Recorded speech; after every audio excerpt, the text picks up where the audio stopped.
Welcome to the Dropship Podcast, where you'll learn how to build and grow a high-ticket dropshipping business and hear stories from successful e-commerce entrepreneurs. Let's kick this thing off.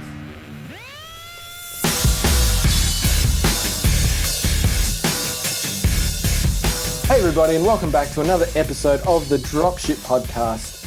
This is, of course, another Freedom Friday episode where we interview successful high-ticket dropshippers to talk through their journey and see what they have to share. And today I'm joined by a longtime friend of both mine and Ben's, and somebody who, when I think about successful high-ticket dropshippers, he always is one of the first that comes to mind. He's built a consistent multiple seven-figure-a-year high-ticket dropshipping business, and I can't wait to hear what he has to share with us. He is, of course, Jon Murhpy. Welcome to the show, Jon. Thanks very much, John. I always like talking to you. You're always full of compliments, so I'm looking forward to this. Awesome, man. Now, as the listeners will detect by your lovely accent, you are Irish. You live in Italy. How did that come together? Yeah, well, I was living in Ireland. I was born and raised in Ireland, and when I was 23, I just decided to leave the country, get out, and pick a country. And I figured if I pick a country that doesn't speak English, at least if I go back home with my tail between my legs, I may have picked up a second language along the way.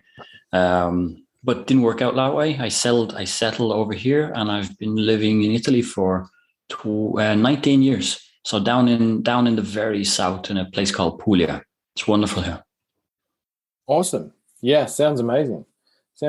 So you started dropshipping around 2017. That's when you started with the dropshipping. But what were you doing before that? Like, what's your background? Like, how are you making money? What were you doing with yourself? So at the time, around the time I started looking at dropshipping, I was working in like accounts receivables for General Electric. They have a big headquarters in Florence, in Italy. I was living up in Florence at the time.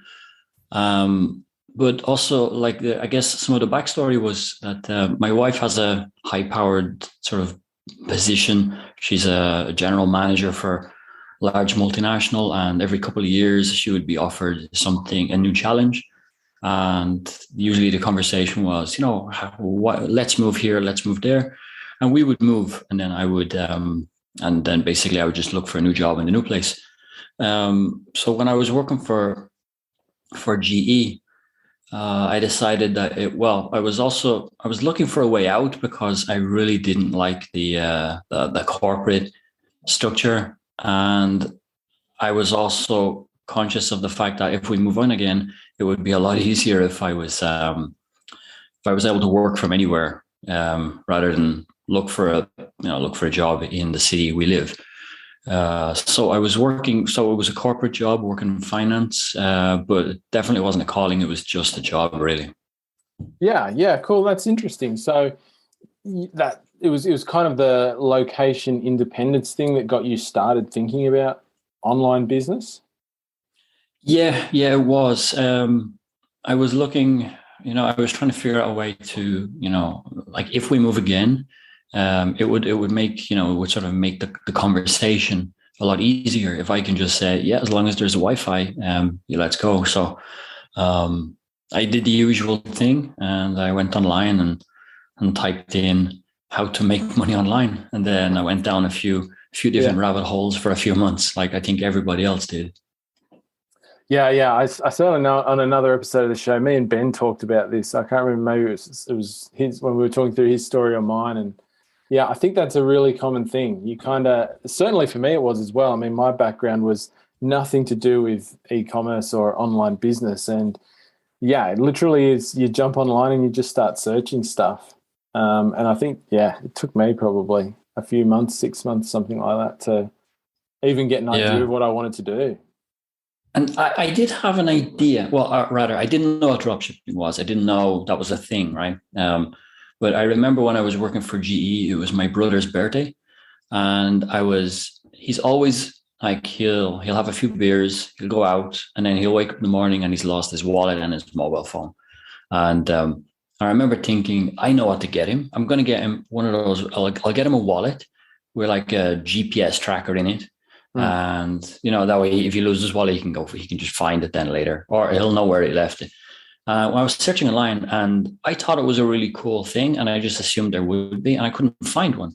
And so I sort of I thought maybe that's my opportunity, because I thought if you're going to like have like an e-commerce business or have your own business, you have to invent something. So I actually tried to figure out what it would take to invent some sort of like a card holder with a money clip and a tracking device in it, like GPS or, some sort of like a SIM card. And I really thought that was going to be a good idea, but I never really did anything about it. Life got in the way and I was working, and I thought, sure, maybe it's just too expensive to try. And, who am I to invent something? And then about 9 months later, there were Kickstarter, products going, and there must have been 10 different types of wallets with GPS incorporated tracking devices on them. So I was sort of kicking myself that, maybe I should have seen it through, because it looks like, I would have been ahead of everybody else at that stage. So I thought, okay, the next sort of opportunity that comes along, I'm going to try to take it. And then I read the 4-Hour Work Week like everybody else. And that sort of put the idea in my head that maybe I can just sell somebody else's products instead. So that's what sort of directed me towards dropshipping.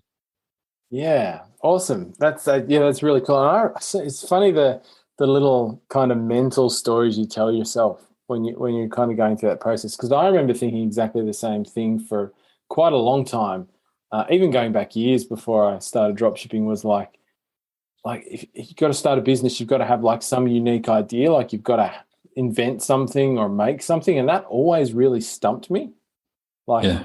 I don't think I'm a product guy. Like, I'm definitely a marketing guy and all that sort of thing. But I always thought I have to invent my own product, and it's got to be unique and something nobody's ever done before. And it was always just like, for a long time for me, that was like a massive mental block. Like, for some reason, it just didn't click in my head that, well, why don't you just go and sell somebody else's great idea?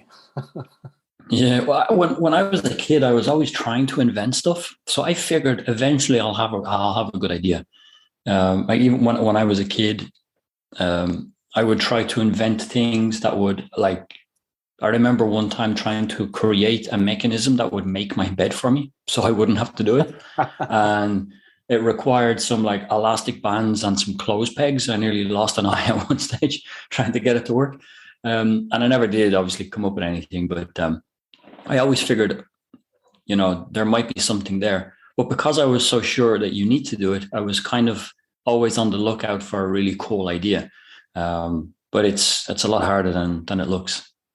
Yeah, cool. So do you remember sort of how long was that process between thinking that you needed to, find something else that would give you that sort of location independence to actually settling on, high ticket drop shipping is going to be my thing? It was a few months, because when I started looking at videos online, there were people like saying, explaining how to do drop shipping, but all of it was basically, it was all of the low ticket stuff like drop shipping products from AliExpress. And my first store was actually like products in the like prepper and off grid sort of equipment, drop shipping from AliExpress. So I saw some guy explain how to set up a Shopify store in like under an hour, hook it up to the Oberlo app, which populates your store full of like often junk products from China, and then you've got a store. And I tried to see if that would work. I think I closed that store down within about 4 weeks because I'd spent more on ads than I made actually selling the products. But I did feel like, there's probably something to it. I'm probably just looking in the wrong place.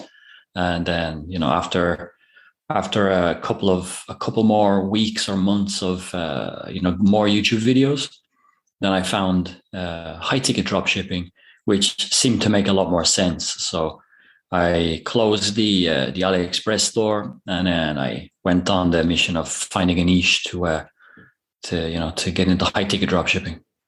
Yeah, wow. I did not know that about you. I didn't know that you started a low ticket store first.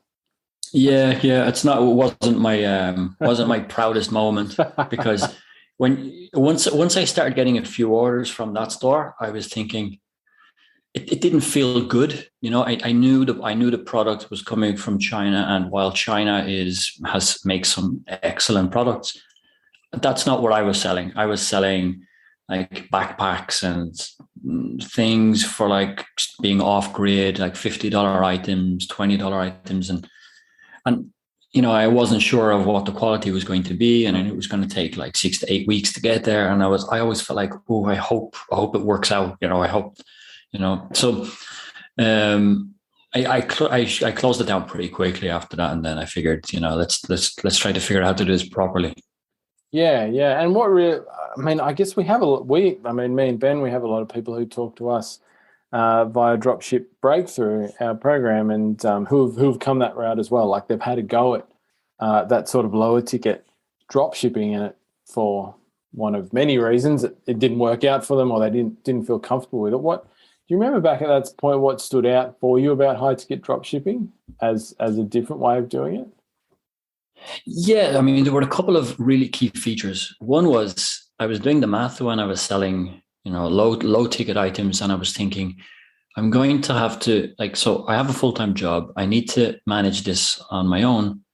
And if I wanted to make even just a few $1,000s a month in profit with low ticket, I was going to have to sell a lot. And so that would have been, I don't know, if I had to sell, 400 or 500 products a month to make that. That would be 400 or 500 customers I would have to deal with. So that's at least one email per customer. A certain percentage of them will not will not be happy, and it just seemed like a huge undertaking. When with high ticket drop shipping, I could make the same profits with just a couple of sales a week. That was very, very enticing. But plus the AliExpress drop shipping model isn't really a business model. It's just arbitrage. Like I buy the stuff from China and I ship it to somebody else's house. If they cancel with me, they're still getting the product. It's, because there's no business relationship with AliExpress. So they could cancel, still get the product. And it's not something that's like a valuable asset, even if it's profitable.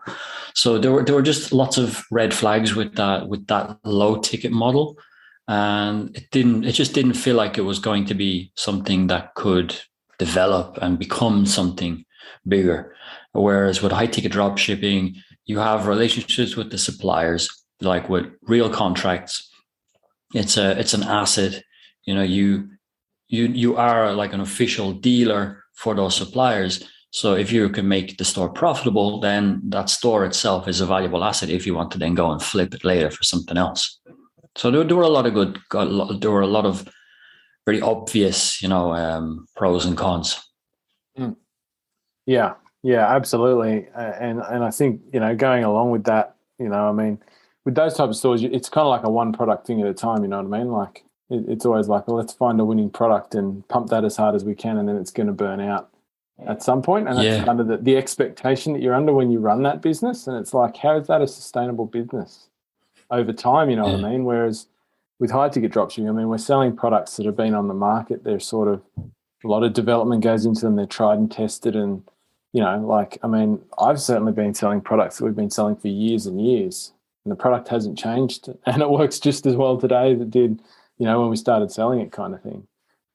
So you have a lot more stability and, I guess, to a point, kind of predictability when you're selling high ticket stuff.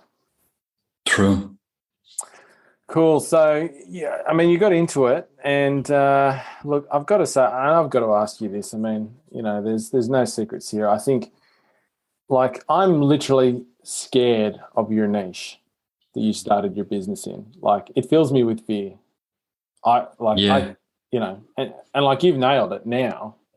And we can share it with people. John's got a business that sells electric bikes, or certain types of electric bikes maybe. And so scary. How did you end up there? One thing was by mistake, kind of, because I was trying to figure out the niche selection process, but I was doing it from Italy, and when I was doing the research, I wasn't using a VPN, so I wasn't seeing all of the US results. So it was a combination of not having the full picture because I wasn't clever enough to turn on a VPN and see what's actually going on in the US. So I didn't see all of the results that I could have. And two, there were some other competitors at the time, but not as like back then there may have been, I don't know, maybe 10, 15, 20, 25 other online stores that I wasn't even aware of. So that was already getting competitive, but it felt like I kind of came to the same niche conclusion as everybody else at the same time, because within a few months, a bunch of other stores popped up. It was a kind of a trending thing and people were becoming more aware of it. And, in certain aspects, it tended to fit the criteria. But there was also, there were a lot of new suppliers coming on, and they were like, okay, because not only were a bunch of dropshippers seeing e-bikes as a good niche to go into, and everybody did it at the same time, also people that were thinking, let's produce an e-bike, put a white labeled brand on it and sell it, and we ship it from China. And so even the quality of suppliers that were started producing e-bikes were pretty, they're complicated relationships, a lot of them. And if I know now, if I could make the choice again, even though now I'm doing pretty well, I wouldn't pick the niche again, just because there are a lot easier ways to get here, and e-bike certainly isn't. I'm actually working on I'm working on a tool now, which we could probably talk about later because it's still an idea, but it basically identifies all of the stores on Shopify or WooCommerce, that sort of thing. And just for fun, as I was playing around with it to see if it worked, I filtered on electric bike, and there were 2,140 odd online stores. Some of them were brands, but a lot of them were just drop shippers. Most of them were drop shippers. That's an insane amount, and we're all selling the same things, same price, with the same stock photos, and the margins aren't even very good. So it's So I got into e-bikes. And it wasn't the best decision I've ever made. Yeah. Hey man, I hear you. Look, my first site, which I've talked about before, is the selling home lighting and things like that. Same thing. I think in hindsight, I would never do that again. Just same reasons, way too competitive, right? So too many people just selling the same stuff, and a question we get a lot is, is dropshipping too competitive and that sort of thing? And out of all the options out there, no, it's not. But in some places, yes, it is. And I think both you and I happen to stumble on some of the most competitive ones. But we both ended up making it work, which is kind of cool. What was the effect of that, do you think, for you in the beginning, being in that sort of niche? So I mean, you set your store up, you worked out, you got some suppliers on board, built your website and sort of launched it. What was that like in the beginning? Hey, just want to jump in here real quick and say, if you're loving this show, the number one thing you can do to help us out is simply go to Spotify or iTunes or whatever you're listening on and smash that follow button, that subscribe button, and leave us a review. It really does help us reach more people. And if you've got a friend that should be listening to this, send the podcast over to them. We'd love to have them join us as well. And real quick, 2 quick resources I have for you. If you want to join us in our free Facebook group, you can find that at facebook.com/groups/dropship tribe, or just search the Dropship Tribe. And we also have a paid version of this podcast where you can get even more of Jon and I and longer form content. You can find that on Patreon at patreon.com/Dropship Podcast. All right, back to the show. Well, I mean, it was pretty much crickets. If I did honestly think at the time, if you build it, they will come, and nobody came. So, and because there were other stores also running ads, when I tried to start running ads, for on Google Shopping. It wasn't cheap. It wasn't the most expensive, niche to be running ads, but it wasn't cheap. And even with a modest budget that I had, I wasn't getting. I might have been maybe I was getting, I don't know, 150, maybe 150 to 250 visitors a week or something like that, maybe a month. There wasn't that sort of volume, and there wasn't, the search volume wasn't great either at the time. And just paying for ads was, it was painful because I knew I wasn't getting nearly enough traffic, and I knew there were everybody else had the same ad with the same image at the same price. So it was slow. I was scratching my head quite a lot because I just wasn't sure how to make it work. And one other thing that during my research I didn't realize is that e-bikes are a violation of the Google Shopping policy. You're not actually supposed to be running ads for Google on Google Shopping.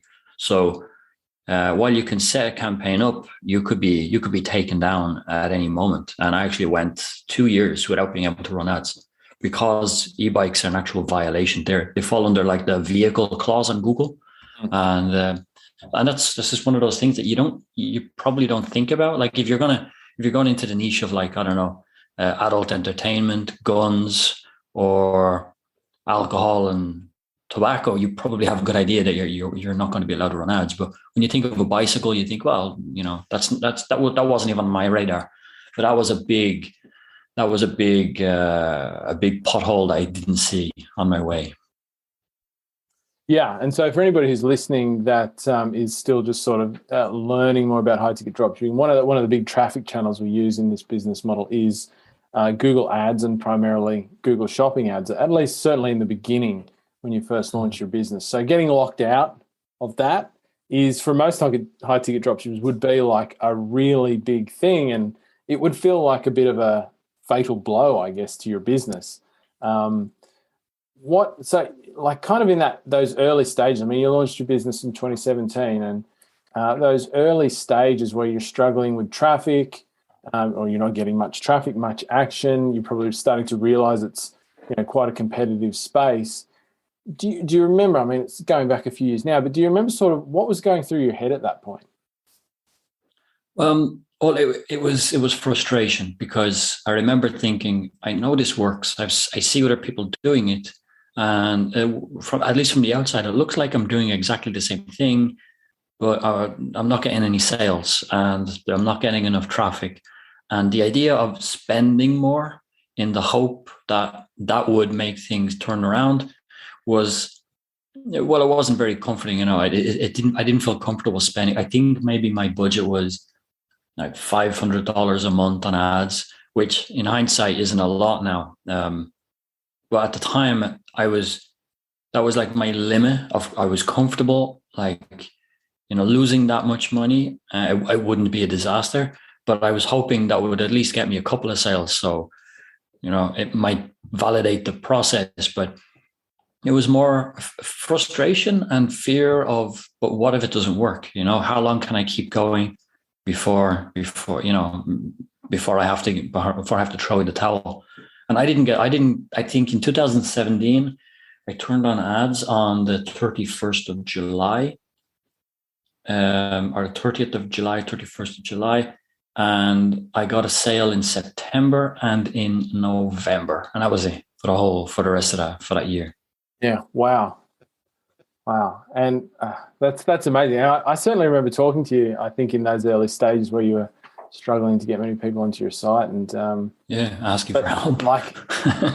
I think most people listening would say, I mean, if they got that far in and only having made 2 sales, honestly, so many people chuck in the towel. Right, they quit at that point. They're like, this doesn't work. I need to go and do something else, or something like. Literally, I've seen so many people do that. And well, I wouldn't say that's quite the typical start that most people have. I think most people who get somewhere with this move a little bit faster than that from a sales perspective in the beginning. You stuck it out. And I think about your journey, Jon. One of the things that I love about you is that you've made a go of a couple, like a really tough niche and some pretty crappy situations that you've come across in your business, like challenges, like getting locked out of Google and things like that. And you've kind of stuck with it. Like, why do you think that is? Well, there were a couple of reasons, but one of the main reasons is because the more I was, involved in drop shipping, I knew it could work. And the more I knew it could work, I saw the possibilities. And then I resented more and more my day job. So the idea of giving up on drop shipping and then just going back to my day job it couldn't happen. So I had to make it work. Changing niche wasn't off the table either. But it's like, rolling a boulder, you have to get momentum. And the idea of starting all over again was also not really reassuring, and also I was also trying to, show my wife that, there's something to this. I think I can make this work. And if I do, I can quit my job. And this is the thing. And if I had to start all over again, that might have been telling the world that, okay, maybe I didn't make it this and I'm going to just try again. So for me, the more I was doing it, the more I couldn't go back to the day job, because I just kept thinking, because I didn't like my day job before, but if I nearly got out or found a way out and then I got sucked back in, it would have been even worse for me, psychologically. I was already just mailing it in as it is. I was never a great employee. So I wouldn't have been a great colleague afterwards either. Yeah. And so how did you know, as you're going through and, you're going through that rough patch, and you just mentioned, like, you could see that it could work. Like, was that sort of from talking to other high ticket dropshippers, or how did you get that impression that it could work? Yeah, it was talking to people like you and Corey Eckert, who was really offering some good advice as well. And so and I was in like small communities on Facebook with other dropshippers, and I saw that they could do it. And you guys were telling me that, yes, it's hard, but you just have to do more work than the other guys. You just have, it's like when you're trying to run away from a bear, you don't have to be faster than the bear, you just have to be faster than the other guy. So you just have to do more work than your competitors, and then you can start getting more market share. So it just meant I needed to roll up my sleeves and do more, because in the beginning I thought I was signing up for something that was a bit easier and more passive, because obviously when people are trying to get you to buy their course or sign up for their things, it's easy to sort of make it look like get rich quick scheme. And in the beginning I was guilty of thinking that as well. But once I realized that, okay, there's some real work involved, I wasn't afraid to do the work, because, I wasn't going back to work for GE after almost finding a way out. Yeah, man, that's like one of the most brutal metaphors I've heard in a while. Or is it an analogy? You just got to run faster than the other guy so he gets eaten by a bear. Sorry, I got that mental picture in my head now. I can't get it out. But yeah, no, totally. I think that's one of the things that I sometimes dislike about the dropshipping business model, is that it gets sold as like this big lifestyle sort of deal, like from the beginning sort of thing, when in fact it can be a lifestyle business. And I think we'll talk about that as we go on a little bit, because I think you've certainly got elements of that happening, or at least last time we spoke it sounded like that. But in the beginning, it's hard work, right? And you've got to put in that hard work before you get the lifestyle stuff. Yeah, you have to wear a lot of hats. You have to learn a lot of new skills. And these are all skills that once you know them, they're very transferable. But most of the time, usually you're not a marketer going into dropshipping. It's usually somebody that doesn't like their job or doesn't have a job, and then you go into dropshipping. So it's usually not something that, you don't normally get into it already with the skills you need. And there are so many moving parts that there's a lot to learn. So it's a steep learning curve. But if you don't mind, just putting in the work and learning the skills and applying them and seeing if they work, it's doable. Like, it's not rocket science. It's just, you just have to put the work in. Yeah. Persistence and hard work, I think. You know, I mean, I bang on about this stuff all the time. Persistence, consistency, you know, hard work. Don't have to be smart. It's not rocket science. You're absolutely right. But yeah, awesome. So like how long did that go on for? Like that sort of period where you weren't, you know, getting a lot of traffic or you were locked out of Google Shopping? I remember you saying you were locked out of Google there for about 2 years. Yeah. So, well, the timeline would look like set up mid 2017, launched the store, started running ads. Got like 2 sales that year, and I'd spent a lot more on ads, so that wasn't great. 2018, the store was profitable, but barely. Like I think I made 30,000 pre-tax net profit for the year in 2018, and then 2019 looked like maybe, you know, there might be some improvement, more traffic. And then the ban hammer came down in the same week, actually, from Google and Facebook. Facebook tricked me into running an ad, and then they banned me, which I didn't like.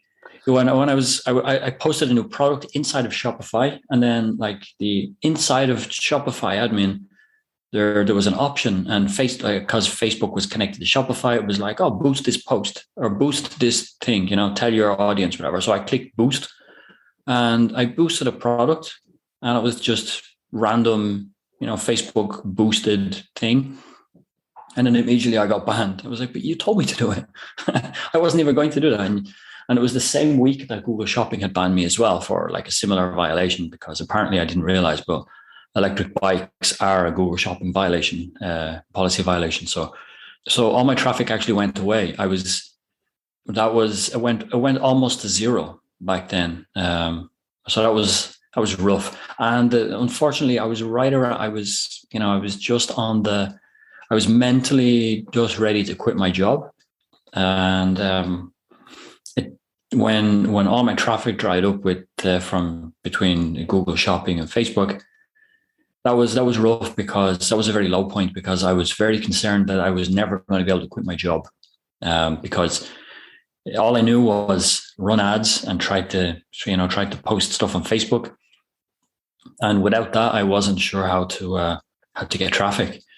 So, but from there, that's when I started looking at SEO and, you know, content, and getting people to, you know, try to rank organically. And I went down a very deep rabbit hole there, and I was able to turn it around. But I think it took me about 6 months to start getting good traffic to get to the level, or just surpass the level where I was when I was running ads. So that was like a rough 6 months, and it was high season. It was like summer. It was like the whole spring, summer period where I would have made all my sales. So I missed out on a lot of that. But then from mid 2019 to like mid 2021, end of 2021, I wasn't able to run ads at all. So it was a learning experience. Yeah, amazing. So how did you get from, I mean, you're at that point where your traffic's gone down to zero, you know, and obviously you mentioned before, you know, the thought of, you know, not being able to quit your job or having to go back to your job and stay there sort of thing kind of drove you on. But how did you get from there to sort of, because I mean, that, once again, like I say, that'd be a lot of people would just quit out. But how did the SEO stuff, the search engine optimization, content marketing, how did that sort of get onto your radar? I mean, I think for a lot of high-ticket dropshippers, when they start out, they're like you were then. Like, traffic is from ads, right? That's all they sort of know. Obviously, Ben and I talk about SEO a lot as well, and its importance for the business model. But in the beginning, most people don't have any idea about it whatsoever. So, how did that get on your radar?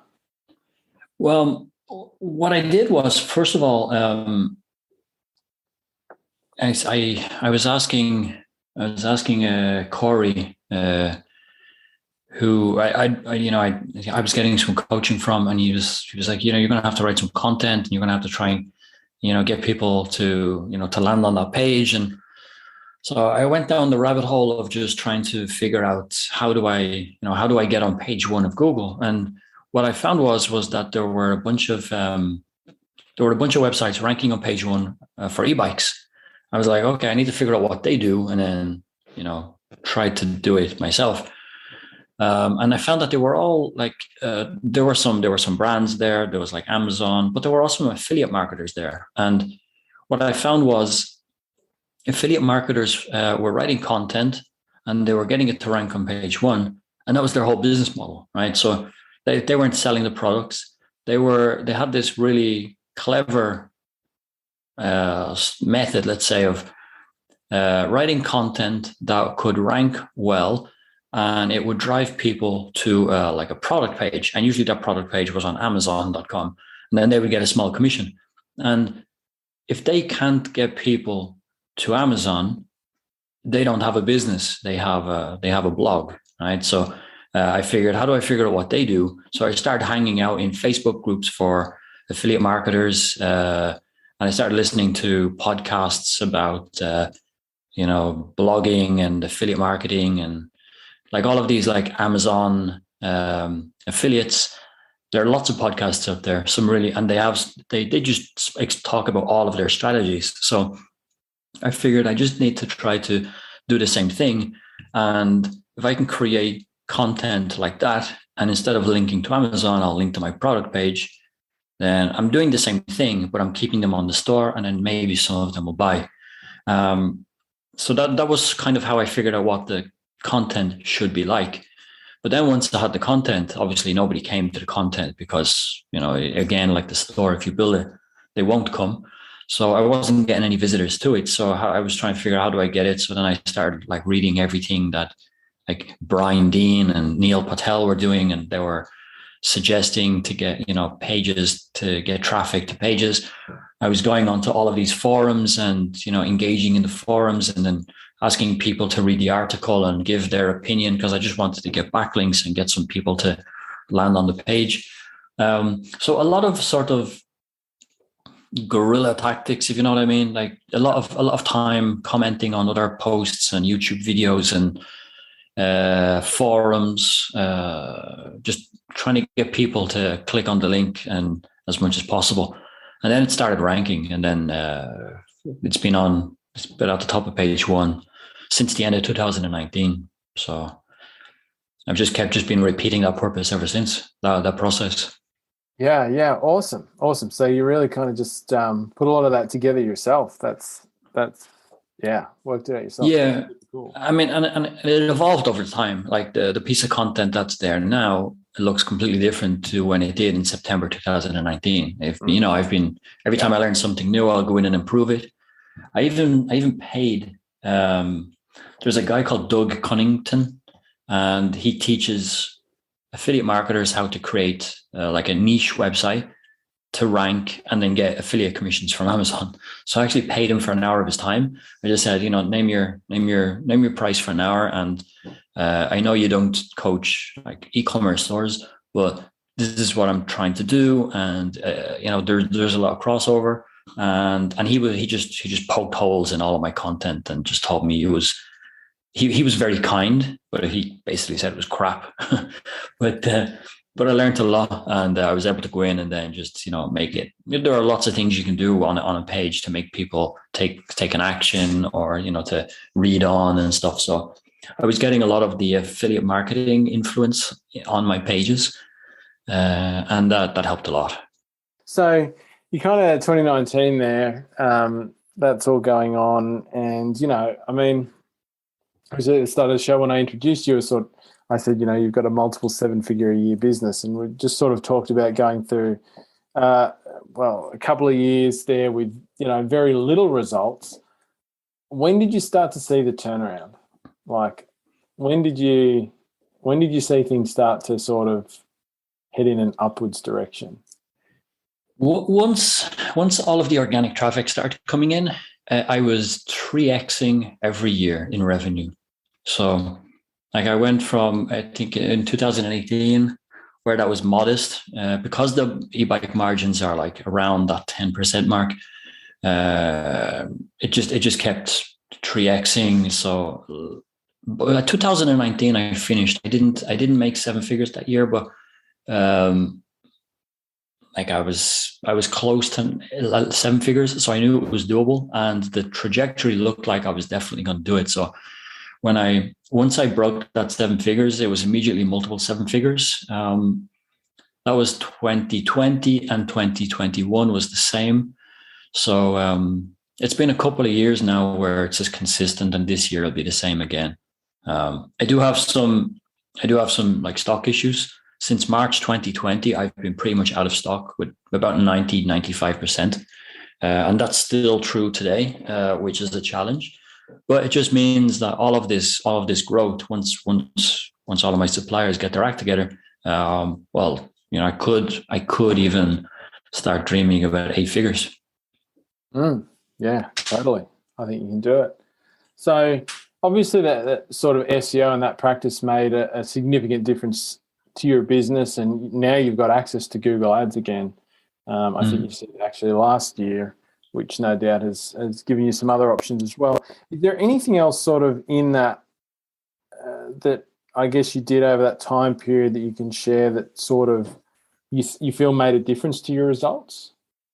I mean, jumping from there, like you said, like making 2 sales in sort of your first 6 months to making multiple 7 figures a year in revenue, you know, without quitting out, without getting out of, like, staying in that same niche that was really difficult in the beginning. I mean, that's a massive jump in results. Yeah.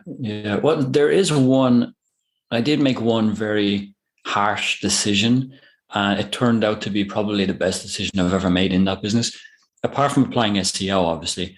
But one of those things was that so the more competitors kept coming in, like I said at the beginning, now that I found over 2,000 stores selling e-bikes online, which is ridiculous. That's just in the US. I was seeing more and more stores all signing up for the same brands with the same stock photos, and all of our ads look the same. We all follow MAP. So there was nothing, you know, there was no differentiation between us. So it was basically, we all looked the same, and it was almost like, okay, so the shopper will just close their eyes, click a link, and, you know, you win or you lose. So I wasn't able to stand out. So what I did was I started looking at maybe niching down, which I thought was probably very risky, because the market for e-bikes is big. But, you know, just trying to focus on one small area of that, it felt like a good idea and it felt like a bad idea at the same time. So I'd done some research, and I was asking questions, and I was looking at what I was selling and who I was selling them to. And I was trying to come to the conclusion of, if I was to focus on just one type of person within the, you know, who I could serve rather than what I could sell, who would that be and how would that look like? So after a lot of back and forth, I decided that I was going to just focus on US hunters, which, if you think about hunters and electric bicycles, it's really like a very unusual marriage. But there were signs that hunters were looking for high-powered e-bikes for hunting, and they were the more expensive bikes. So they had better margins, and they were better made bikes. So I would have to sell less, have less customer issues because the bikes were better quality, and I could still make the same amount of profit. So I actually decided to cut off like 95% of my potential traffic and tried to focus on hunters. And what I found was, by being so polarizing, because hunting is, you know, it's a bit of a polarizing topic or pastime, hunters started to flock to me rather than another store selling the same bike at the same price, because I spoke to them. And that was a game changer for my store. Yeah. Oh, look, man, I'll call it what it is. It's a stroke of genius, honestly. Like, but it's also like this is one of the number one things with high ticket drop shipping, and something that most people who get in there and try it don't really think about, like including me in the beginning. I mean, I never thought about this when I first started out, but, you know, the way we think about it now, the idea of the niche or the market you serve is, it's about the person you're serving. rather than the products that you're selling, right? So you made the decision that I'm going to focus on serving the interests of people who hunt, with respect to electric bikes, obviously, and that's all I'm going to do. And I think that's absolutely the best way to look at high ticket dropshipping, is to not just think about what's a good product for me to sell and then just try and, without thinking about who's actually going to buy it. So when you think about who's going to buy it, it opens up a lot more possibilities. It makes you and you focus on them. Like you say, I'm going to serve hunters, right? So now you can build a site that caters to them specifically. You instantly, if nobody else has had that thought, you just wipe off all competition for that group of people, which is obviously what happened to you. But your marketing, if you're doing things like SEO and content marketing, it just makes the whole thing a lot easier. It does.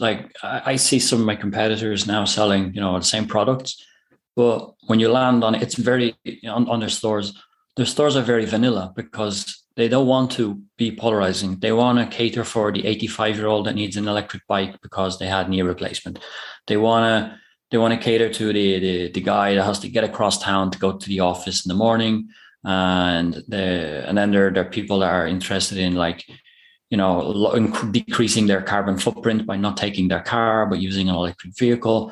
And then there are hunters, there are fishermen, there are people that like just going dirt bike riding in the hills at the weekend. And when you deliberately try not to exclude anybody, you just become very bland and very vanilla. But if you can become a flavor that's, I don't know, a weird analogy would be if you choose a very, very unusual type of ice cream flavor. Yes, you're going to exclude a lot of people that don't like that weird combination of flavors, but the people that love that flavor, they're going to love you. A silly example for my marketing was once I started, for example, email marketing. My email marketing was so vanilla because I would for example, an abandoned cart sequence would look like before. Hi, you left your item in your cart. Click here to go back and complete your purchase. I don't know how many emails just like that I get all the time. And that was my first abandoned cart email. But once I knew the people that on my store were hunters, my email marketing was, you left your electric hunting bike in your cart. You should know that, you can cover more ground, you can carry more gear, and you can move stealthily through the woods without spooking game. And your next hunting trip will be a game changer. Here's the link, and that just speaks to them on a different level. It's not your item is in the cart. Here's the purchase button. And my email marketing went from, revenue from Klaviyo was around the 10 to 14%. And now it's up around the 50% in my flows, because I speak to them on a level that they can understand, or that they can imagine themselves in that situation. And you can't do that if you're trying to be everything to everybody. Yeah, absolutely, man. Absolutely. That's like the biggest, I think one of the biggest gold nuggets I think anybody could take away from, our entire podcast is you've got to know your customer. You've got to pick somebody to serve and put marketing in front of them and everything you do that talks directly to them, that they can relate to. And if you can do that, then you're going to be the place that people want to be at. But I got to say, there's one question that's sticking in my mind, which I would assume is sticking in other people's mind, right? You don't live in the US, you're Irish. I'm going to guess you're not a hunter, or nope. Not a regular hunter. I'm an animal lover. You're an animal lover, right? So I think that the barrier that automatically gets put up for a lot of high ticket dropshippers when you start talking about doing this sort of thing that you've done is not that, oh, that sounds like a crappy idea. It's more like, well, I'm not actually in the interest group that I serve with my business. How do I do that? So how did you, Jon, become able to communicate, via your marketing, your emails, your content, just your site in general, which is very tailored to your market now. How did you go about I just making yourself able to do that? I just submerged myself in all of the hunting forums I could find, and I just started. I put myself up there to be shot down, basically, because still hunters are not on board with the whole e-bike thing. They think, oh, you're there's a lot of stigma around it. People are opposed. Many hunters are still opposed to people using an advantage, as they would call it. So going into that environment, hunters are very straight talkers. They'll tell you what they think. They won't sugarcoat anything. They're very opinionated and they're very matter of fact. So when I went into those forums, I started engaging with them, but I didn't pretend I was a hunter. I didn't have a fake hunting profile. I went in, told them who I am, told them what I do, and I would gladly answer any questions that they had. And then some people, tore me a new one. Other people were curious. Other people were like, oh yeah, I saw some guy blowing by me on a hill and I had to walk another 12 miles and drag my deer out on a piece of tarpaulin. I wish I had an e-bike. And the conversations just go that way. And if you're just genuine with people and the more they communicate with you, the more of an insight you get of who they are, which helps with your marketing. It helps you to speak to them on another level. There's no easy way of just becoming an expert in a specific field of or a type of character that you're not. You just have to go in there and make friends, basically. Yeah, awesome. And it takes a little bit of time, and that's okay. I think if you have that mindset as well, like we were saying before, a lot of people come into this with the expectations that everything's going to happen really quickly. Obviously, you from the journey that we've sort of talked through that's not always the case. And I think when you take that sort of mindset as well to getting to know your market and your ideal customer and the person that you serve in your business, I think that process of familiarization, it feels a bit easier when you realize you don't have to be an expert overnight to make this work. Yeah. And I had never even touched an e-bike for about 2 years after I started my store. And I'm pretty sure a lot of drop shippers don't choose a product that they use on a daily basis either. Maybe they do. Maybe if they're lucky enough to, that it makes sense and they have experience, that's great. But I think a lot of people will pick a niche that they weren't aware of, and then they find out by answering customer questions, customer service email and live chat. You start to get familiar with the products anyway and the industry around them. So over time, you do become an expert. It's not like fake it till you make it. It's like, I'm going to slowly get more and more familiar with the products, with the people that use them. And the more I'm involved and the more I'm curious about it, the more I'm going to know and the more I can talk to these people on their level. And it just takes time. But if you're willing to put in the work, it's absolutely doable. Awesome. So you kind of stepped us through where you've got to from a revenue perspective and sort of where you came from. What does life look like now?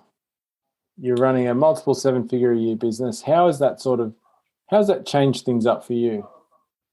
Well, it was life-changing for me because we can live wherever we want because all I need is internet. So we live in a very rural area in southern Italy with the foxes and wild animals roaming. So it's not really off grid, but it's close, and we live in a wonderful place surrounded by olive trees. I don't have to go out if I don't want to. I don't spend a lot of time on the store. I probably spend about an hour a day, maybe, and that most of that is just by scanning my emails and maybe responding to a couple of questions on Slack from the guys that I have now running the day-to-day.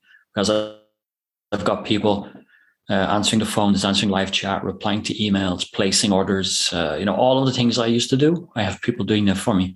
So, life is good. I make plenty of money. I don't work very hard. I'm actually in the process now of building out, let's say 2-3 new ventures. I think probably I'm after biting off too much, more than I could chew right at the moment, but my idea now is to just create new streams of income and see if I can progress from there, because I've got a lot of time in my hands, a lot of time to think, and a lot of time to come up with ideas and, listen to podcasts like yours and Ben's and other podcasts about business. And they just generate ideas for me all the time. And now I have the time luxury and the financial luxury to experiment. So I'm sort of in that phase where I'm throwing spaghetti at the wall again, which is a nice phase to be in. Yeah, absolutely. So it sounds like you're awful close to that 4-hour work week dream, man. Yeah. And I did go through that phase once I started outsourcing a lot of the stuff and people kind of knew what they were doing in their role. I did step back a lot, and there was quite a few degrees between me and customers. But I plan on rolling up my sleeves and getting my hands dirty again this year, because I do want to see how I can grow this even more this year. In fact, next week, I'm flying to Austin, Texas for a private e-commerce profit summit with a private community. It's like a paid community. I'm going to be over there for a week with 10 other e-commerce businesses, and we're all just going to poke holes in each other's businesses, which should be fun. And so that should give me enough things to work on for the rest of the year. So I won't be doing the 4-hour work week, because that does get boring, but maybe 20-hour work week, I think, is a nice balance. Yeah, I don't know. I don't think I could ever do a 4-hour work week, like as in business, because I'm like, man, I want to do this. I love doing it, right? Yeah. Like, it's kind of like, yeah, I don't want to do too much of it, but I don't know that I would get, I don't know if bored's the right word, but it's like that itch, hey? You just get an itch to try things, and you're like, man, I've got to go and give this thing a go, sort of thing. Yeah, well, what I found is that with all of the time I have now is, I remembered a few years ago when I was looking at affiliate marketing to see if I could, adopt some of their strategies. I was listening to a lot of Pat Flynn, because I listened to a lot of him in the early days, and he had this thing that he did was to avoid the shiny object syndrome of having ideas for businesses and stuff. He had a little shoebox, and every time he had an idea of a business, but it wasn't the right time, he would write it down on a piece of paper, stick it in the shoebox. And then when he had the mental bandwidth and the time or an energy to go look for one of those, he would open his shoebox, scroll through the piece of paper and go, yeah, maybe I'll try this one. So that's what I've started doing recently. But I had so many ideas that I thought were great. I've unleashed that. Maybe I should have, just limited myself to one ticket every 3 months.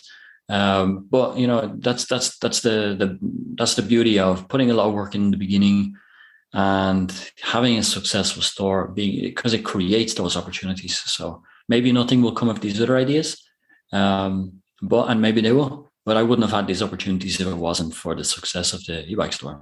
That's so good to hear.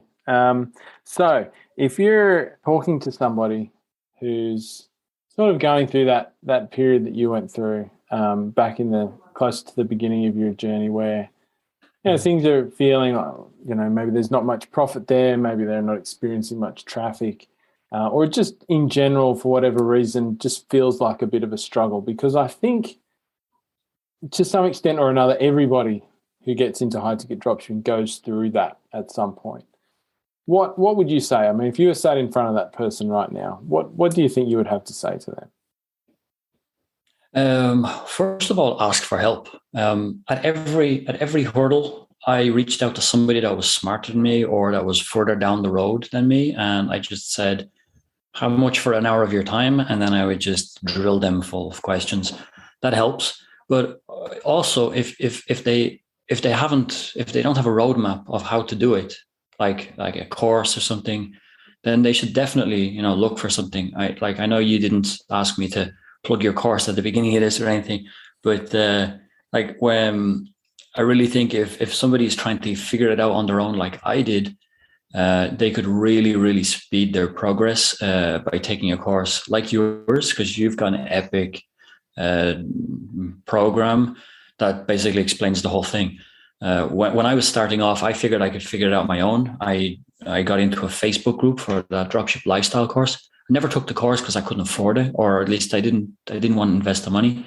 And it took me months and months longer than it would have if I had like just a roadmap to just show up every day, do a little bit of the course and implement it. And I would have been a lot further on, a lot quicker. And I probably wouldn't have chose Z-Bikes either. So definitely look for help or guidance. So either like a coach or a course if they don't have one already, because the answers are out there. And like me, you can figure it on your own, but it's a lot easier if there's somebody there to show you the way. Does that make sense? Absolutely. And yeah, I think that's when I look back on my journey, one of the things I always regret is that I never had any sort of coaching or anything in the beginning, which because when I started, there wasn't really anybody to do that with, like at least not in the high ticket dropshipping space. And I think that's sort of a regret of mine, is that I didn't ask for help. Until quite a way into my sort of journey. You can be excused for that though, because you were one of the early folks. Like everybody now that are like the examples to follow. Now there are a few, and you're up there, but at the time, there weren't many people doing it. So, I don't think you had the same options that people do today.